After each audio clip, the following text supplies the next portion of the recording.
ఇప్పుడంటే తెలుగు సినిమా స్థాయి విపరీతంగా పెరిగి మిగిలిన భాషలకు చెందిన వాళ్లంతా టాలీవుడ్ వైపు చూస్తున్నారు. కానీ ఒకప్పుడు తెలుగు సినిమాను మిగిలిన వారంతా ఎంతో చులకనగా చూసేవాళ్లన్న సంగతి మనకు తెలుసు కదా. అందుకే తమ క్రేజ్ను పెంచుకోవడానికి, తమ మార్కెట్ను మరింత బలోపేతం చేసుకోవడానికి టాలీవుడ్కు చెందిన హీరోలంతా వేరే భాషలకు చెందిన డైరెక్టర్లతో, మరీ ముఖ్యంగా బాలీవుడ్ డైరెక్టర్లతో జట్టు కట్టడానికి ఆసక్తి చూపించేవారు. అలా ఎంతో మంది హీరోలు పరభాషా డైరెక్టర్లతో కలిసి పనిచేశారు. అయితే అలా చేసిన వాళ్లకు ఎక్కువ శాతం ఫెయిల్యూర్లే ఎదురయ్యాయి.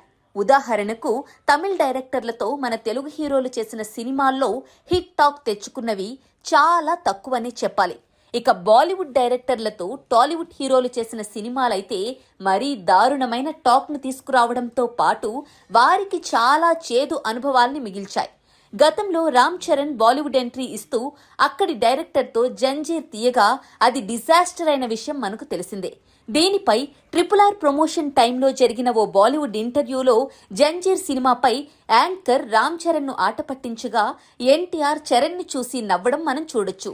ఆ వీడియో చూస్తే జంజీర్ సినిమా రామ్ చరణ్ లైఫ్లో ఎంత పెద్ద డిజాస్టరో ఎన్టీఆర్ నవ్వుతో ఇట్టే అర్థమైపోతుంది. అయితే ఆ తర్వాత పాన్ ఇండియా స్టార్ ప్రభాస్ ఓంరావు దర్శకత్వంలో ఆదిపురుష్ చేస్తే అది కూడా ఆశించిన ఫలితాన్ని ఇవ్వలేకపోయింది. ఇక ఇప్పుడు తాజాగా వార్ 2 సినిమాతో ఎన్టీఆర్కు కూడా అదే పరిస్థితి ఎదురైంది అంటున్నారు.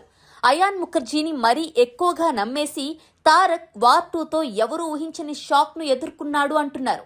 అయితే ఈ విషయంలో మాత్రం టాలీవుడ్లో ఓ ఇద్దరు హీరోల ముందు చూపుని మాత్రం మెచ్చుకోవాల్సిందే.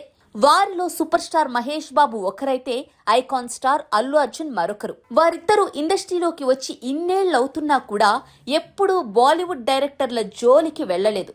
కనీసం మహేష్ బాబు వేరే భాషకు చెందిన డైరెక్టర్లతో అయినా పనిచేశారేమో కానీ బన్నీ మాత్రం అది కూడా చేయలేదు.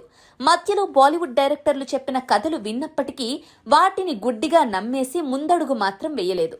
బన్నీ మొదటిసారి వేరే భాషకు చెందిన డైరెక్టర్ అయిన అట్లీతో ఇప్పుడే సినిమా ఒప్పుకున్నారు. ఇప్పటి వరకు బన్నీ వేరే ఇండస్ట్రీకి చెందిన డైరెక్టర్తో వర్క్ చేయలేదు.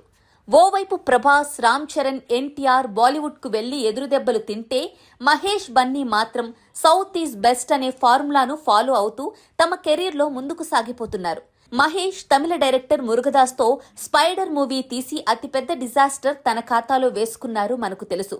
మరి ఇప్పుడు బన్నీ వంతు వచ్చింది.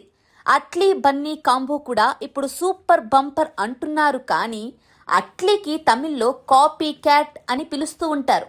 ఇక ఆయన తాజాగా షారుఖ్తో తీసిన జవాన్కి నేషనల్ అవార్డు వచ్చినప్పటికీ కూడా అది అంత గొప్ప సినిమా అయితే కాదు.